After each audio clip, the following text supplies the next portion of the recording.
Eto, sakto. Nandito na si Mang Kepwing, saka si Wanra. Pare, maiba ko.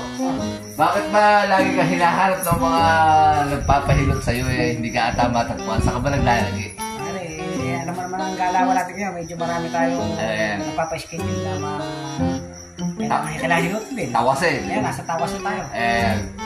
Minsan naman, nasa mga book. Kung hanapin ka ba nila, sa kanila matatagpuan.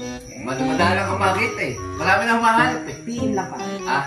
Nag-viral na yung video mo Kailangan pare kasi hindi basta-basta hinihilot siya. May mga oras tayo din. Pero palagi kayo hinilot mo pare, hindi na nakakalakad ka. Wala malaking problema. Hindi na bumabalik Pero minsan lang pala ito, bumalik ko. Magaling na yan.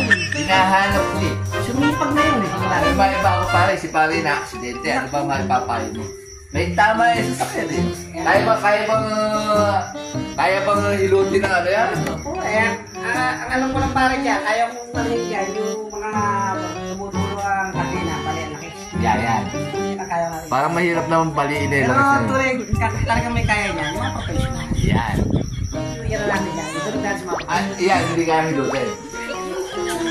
Kaya ng tape ko yan. Talaga mo tape.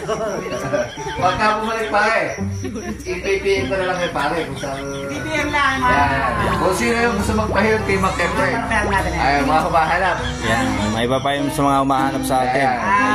Paki-PM lang po sa...